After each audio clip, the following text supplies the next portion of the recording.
கிறிஸ்துவுக்குள் அன்பானவர்களே, இன்றைய தியானத்திற்கு நாம் எடுத்துக்கொண்ட வேத பகுதி 2 தெசலோனிக்கேயர் 3:10. ஒருவன் வேலை செய்ய மனதில்லாதிருந்தால் அவன் சாப்பிடவும் கூடாதென்று நாங்கள் உங்களிடத்தில் இருந்தபோது உங்களுக்கு கட்டளையிட்டோமே. ஒரு மெய் கிறிஸ்தவன் ஒரு காலம் சோம்பேறியாக இருக்க மாட்டான். கிறிஸ்தவ பக்தி என்பது ஆலயத்தில் மாத்திரமல்ல, நம்முடைய வாழ்க்கையின் ஒவ்வொரு பகுதியிலும் நம்மை சரியான ஒரு மனிதனாக நிலைநிறுத்துகிறது. ஆகையால் எல்லா சூழ்நிலைகளிலும் அவன் உண்மை உள்ளவனாக காணப்பட வேண்டும் என்பதை வேதம் தெளிவாக போதிக்கிறது. ஏனென்றால் அவன் எதை செய்தாலும் அதை கர்த்தருடைய மகிமைக்கென்று செய்ய வேண்டும் என்று 1 கொரிந்தியர் 10:31 சொல்லுகிறது.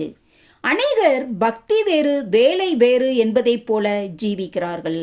ஆனால் நமக்குள் வாசம் பண்ணுகிற பரிசுத்த ஆவியானவர் நம்மை தேறினவனாக நிறுத்துகிறார்.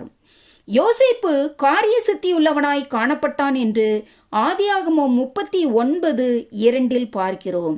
இதனால் அவனுக்கு தேவன் கொடுத்த ஞானம் உலக பிரகாரமான வேலையிலும் அவன் மிகவும் நேர்த்தியாக செய்ய உதவிற்று. இங்கு இந்த தெசலோனிக்கே சபையில் சிலர் பக்தி என்ற போர்வையில் வேலை செய்யாமல் சுற்றித் திரிகிறவர்களாக காணப்பட்டார்கள்.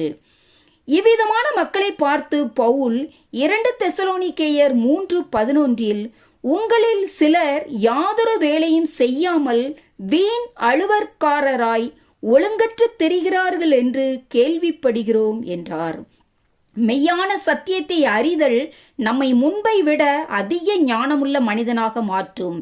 எனவேதான் நாம் எதை செய்தாலும் தேவனுடைய மகிமைக்கென்று செய்யும்படியாக வேதத்தில் கட்டளையிடப்பட்டிருக்கிறோம்.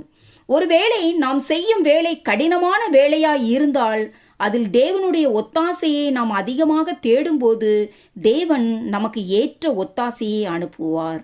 எனக்கு அன்பானவர்களே, வேலை செய்ய விருப்பமின்றி இருப்போர் சாப்பிடக்கூடாது என்று வேதம் கூறுவதால் தேவன் நமக்கு கொடுத்திருக்கிற உலக வேலைகளையும் தேவனுடைய நாமத்தினால் செய்வோமானால் அதில் நாம் தேவனுடைய ஆசீர்வாதத்தை பார்க்க முடியும் என்பதை அறிந்தவர்களாய் நாம் எதை செய்தாலும் அதை கர்த்தருடைய மகிமைக்கென்று செய்ய தேவன் தாமே நம் ஒவ்வொருவருக்கும் உதவி புரிவாராக. ஆமேன். அல்லேலூயா.